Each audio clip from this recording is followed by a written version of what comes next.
The day after Chrystia Freeland announced that she's leaving cabinet, there seems to be a little bit more movement on Parliament Hill. Sources say a second Justin Trudeau-era minister is set to depart the government in the coming weeks, and another will soon be heading to the United Kingdom for a diplomatic posting. The CBC's Kate McKenna has this news for us, and she joins us now. Okay, so Kate, what do you know about who is heading out? Well, David, sources are telling us that David Lametti is set to leave the government. And of course, he was a Justin Trudeau-era justice minister, a longtime friend of Mark Carney, even played with him on the Oxford hockey team, was involved in the campaign, took on the role of principal secretary in the Carney government in July. But we're now finding out that he is leaving that position. Their sources are telling us there's likely a diplomatic posting in his future, potentially at the UN. And, you know, he's not the only one. You reported last night, of course, that Bill Blair is set to be appointed High Commissioner to the United Kingdom. And sources, of course, have also told us that Jonathan Wilkinson, another kind of high-profile minister in the Justin Trudeau era, has been approached and is considering a potential diplomatic posting also in Europe. So both of those MPs have been out of cabinet since Mark Carney was elected. Both have been asked repeatedly whether or not they're planning on staying their whole term, including Bill Blair today. Have a listen to what he had to say. And how about any diplomatic appointments? Should we be expecting to see you in the House for the entire term, or what's on the horizon for you? Right now I'm focused entirely on working and serving my community and this government. We heard a similar response today from Jonathan Wilkinson in a written statement, who said that he is and will be busy with his duties in the House of Commons and constituency this fall. Okay. This fall. Indeed. Not necessarily next winter, and nobody said no. Okay, so for people trying to keep track at home, Bob Rae is the ambassador to the United Nations. The suggestion is David Lametti could go there. Tom Pitfield has been co-principal secretary, would likely stay on as principal secretary in that scenario. Jonathan Wilkinson, Brussels is what we have heard. The Prime Minister talking about a special envoy to Europe earlier this year. So that's some of the movement. And of course, you know, this is all happening, Kate, with a minority government. Like David Lametti doesn't affect this, but Chrystia Freeland does, Jonathan Wilkinson does, you know, Bill Blair obviously would if he goes to the United Kingdom to replace Ralph Goodale as High Commissioner, as we're being told. So the timing of this and the management of this, you know, what are you seeing on that? Well, I think you hit the nail on the head, David. I mean, they're in a minority parliament. They need the votes. You know, 3 of those people are potential voters for things like the budget, which we assume they'll vote yes, right? Yes. Yep. Which we now know is set to be in November, won't be voted on for a little time after that. So Chrystia Freeland yesterday was unclear, or sources close to her were unclear about when exactly she would be departing. Today in the statement, Jonathan Wilkins said, you know, in this fall, he's going to be, working with his constituents, that sort of thing. So keeping an eye to next year. But of course, this is also part of a larger narrative that the Carney government is looking to dispel, which is that they're very similar to the Trudeau government. I mean, we've seen a number of this number of high-profile departures could be on the horizon, and you know, them asserting themselves as their own government has been something that's been very key to their messaging. Okay, yeah, I suspect you're right on the timing. Get the budget through, and then people can go off to where they're going. All right, Kate, thank you. Great work. This is CBC's Kate McKenna. Well, the Power Panel is here to talk about all of this. Rob Benzie is the Toronto Star's Queen's Park Bureau Chief. Amanda Alvaro is a former Liberal Party communication strategist. And here's me in the studio. Tim Powers is a former strategist for Conservative parties, and Jordan Leichnitz is a former strategist for the NDP. So, Amanda, let's start with you. There's a lot, they're all Liberal, and a lot of them are in Toronto. You know, I mean, what do you make of these departures and how the government's going to have to manage this? Well, if these rumors are true, and we didn't have any confirmations, but let's assume they're true for a moment, there's not a lot of surprises there for me. Of course, obviously, Lametti is not in caucus. He's not a member of parliament, so that doesn't affect the numbers.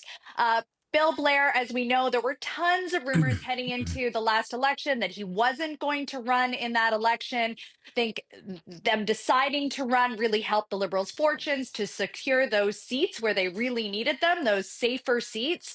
He did that job. He was kind of like a good soldier. And it's not surprising to me that he's thinking about the what's next. Neither him nor Wilkinson are in cabinet. So they had previously obviously been in the Trudeau cabinet. Those were high profile profile positions when you're not in cabinet any longer. Perhaps you're starting to think about what is the next thing. But I think Kate's right. I think that the timing really matters Yeah. on this. You're looking at a budget that's coming up later in the fall, November 4th. You're going to want as many, sitting members as possible in the House to help pass that budget. So I would suspect that we're not going to get anything like a departure or the beginning of a departure until post-budget, potentially into the new year. Yeah, Tim, that seems to make the most sense, and I think we can put up the standings. We've got the math here, right, of what the dynamic of the House of Commons is. 169 Liberals, so they're a couple short of the majority, 144 Conservatives, 22 Bloc, 7 NDP, and 1 Green. So if the Liberals go down to 166, and of course the Speaker is there, right there, the Conservatives and the Bloc outnumber them, right? So it goes from basically 3 parties have to vote against them to just 2 parties vote against them. Tim, I'm not trying to create false drama that, the minority government's in peril and we're going to have an election. But, mistakes can happen in minority governments. Just want to show why this is not the sort of thing a majority government could have just turned around and done rapid fire.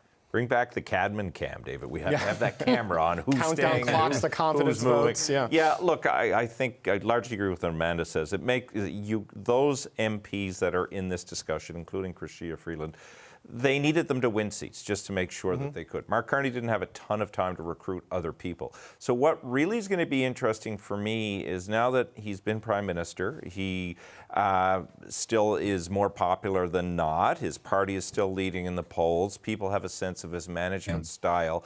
Will he be able to recruit people that he wants? Because I think for him, success is going to be determined by getting like-minded individuals in those various ridings. All of the ridings, perhaps maybe Wilkinson's, but the rest of them are pretty safe Liberal ridings. Wilkinson's probably okay. It should be. Yeah. So who can he go? Who can he get? Who can he recruit? I mean, the Conservatives are going to use this, as Pierre Poilievre did yesterday, to say they're all running away from the big deficit, and that's what opposition parties say. But this is more about a time of transition. And lo and behold, if you're, with the exception of Steve McKinnon and Dominic LeBlanc, who I think he values very much in cabinet, and Melanie Joly as well, to be fair, if you're a former Chrétien minister, watch out, because the Trudeau minister. Yeah, I'm dating myself. A Trudeau minister, the bus might be coming for you, because he really does want a new face in government, because you do see in opposition daily the Conservatives saying, same old government, same old thing. It's easier for the Prime Minister to push back and say no if these long-established Trudeau-era ministers are not around. Well, Jordan, that argument that she was fleeing because of the deficit, if you could survive the 9 or 10 budgets of the Trudeau era with the COVID deficits, I think you can probably survive at least one Mark Carney budget. I don't know. I think Chrystia Freeland's very scared of deficits. Yeah, she's leaving for these opportunities. What I was told yesterday is she decided she was going to leave cabinet, did a couple of things she wanted to get done post-election on legislation, talked to the Prime Minister, and this role came out of it. Maybe, she was very clear in her statement. She's not doing it for family time. She's doing it for other opportunities. But where does this talent shift, talent bleed, whatever you want to call it, where do you think this leaves the government in terms of how they manage things? I did think that was a fun little dig at some of her colleagues there. Yeah. Emphatically not doing it. Yeah. And look, I think that these were all individuals who, for one reason or another, did not find themselves, with the exception of Lametti, did not really find themselves necessarily in the inner circle of this government. So it makes sense for them to be looking at this as a time of transition. This is fairly low risk for the government. They're all relatively safe seats. They're going to wait until the budget has passed and there's not confidence motions in order for those seats to actually be vacated, and they'll trigger those by-elections on their own timing. So I wouldn't necessarily see it so much as a talent bleed, especially because by all accounts, most of those folks are actually staying fairly close to the government. So the role that Chrystia Freeland has taken on is going to be very prominent. And I think if it's well-resourced, it could be quite influential globally. And then, of course, if the rumors are true about where the other members are going, then they will also be quite close to the government. I would observe, and Susan Delacourt's made this observation as well, that this is also the departure of another senior woman from around Carney's circle. So that's something that they do need to keep an eye on, because it's becoming pretty male-dominated up there.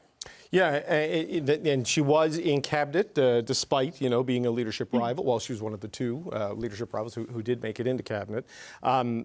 who were in the caucus. But, Benzie, I was surprised when Bill Blair, who they put out during the campaign to be the spokesperson on their crime policy, didn't make it into cabinet. They seem to have found a use for his talents. A former defense minister, as they're talking about defense and cooperation with the UK. What's the dynamic in the Toronto ridings as you see it? I mean, safe, easy ground? It seems like it would be. I mean, what's your view on that? Yeah, but both David, both those ridings in Scarborough, Southwest, Bill Blair, and in the riding that I'm in right now, actually, University of Rosedale, Chrystia Freeland is my MP. I don't vote, just FYI, but she is the current sitting MP. And believe me, this is a very safe Liberal seat. I think there'll be people lining up to try to have both of these seats, the Scarborough one and University of Rosedale, because these are plum seats, and presumably Mark Carney will get people that he wants to see as future cabinet ministers. And I'm glad Jordan mentioned Susan's column on Carney's woman problem, because I think it is an issue. I think it's not necessarily the Prime Minister himself, but those around him certainly seems to be a bit of a bro culture, and that is something he is going to have to watch. Losing a strong person like Chrystia Freeland is not a good sign, so he needs to. I would like if I were advising him, and he wouldn't listen to me, but if I were advising him, I would hope that he would pick three strong women for those three ridings, for Wilkinson's riding, Blair's riding, and Freeland's, because he needs those kinds of voices around the cabinet table. Yeah, and Benzie, with all those books behind you, I'm not surprised you're in a riding with university in the name. But Amanda, on this, picking up on Susan Delacourt, one of my favorite columnists here in Canada. Mine too. About this gender woman problem that you hear it from a lot of Liberals in this town about the Carney government. How do you view it? Is this something you're hearing in your Liberal circles, and how do you think they address it? Well, and I think that's why you saw Prime Minister Carney in the House on the first day indicate the women around him, and they all stood up to this big round of applause, because certainly they're hearing the rumors too, and they want to avoid that kind of narrative around them. It's not a good look.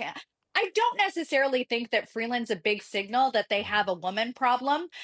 It wasn't a big surprise to me. I don't think it would be a big surprise to a lot of people. I mean, she went from the most high-profile role in cabinet to a less high-profile role after a pretty disastrous leadership run where she took a very small fraction of the vote. She's an incredibly brilliant, ambitious woman who has a lot to contribute. I imagine she took this as the big opportunity to exit stage left gracefully onto something that she feels really passionate about. So I don't think that signals it. But with these rumors swirling, I don't disagree with Robert. I think it is key that they have some strong women at the table. Obviously, I advocate for that all the time. So I'd love to see some women nominated in those ridings if they do become available. Yeah, I find myself in the strange place of saying I think we also have to be fair to the Prime Minister, the Major Projects Office, Don Farrell, the head of the new housing agency, Anna Palou.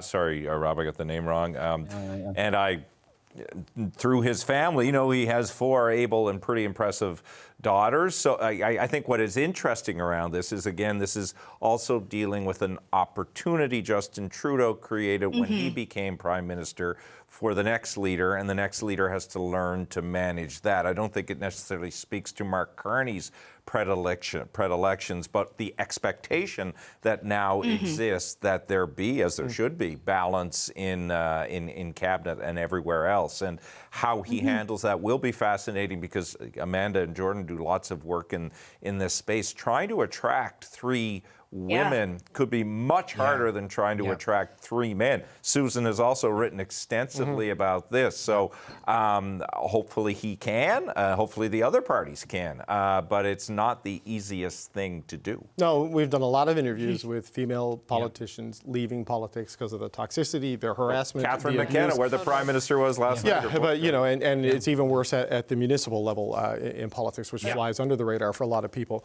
But look, Bill Blair also left out, Jonathan Wilkinson also left out of cabinet, and Jordan, they may also be leaving. And Wilkinson was a guy, raised money for the party, on business and environmental issues, going to Europe in some capacity, maybe the special envoy.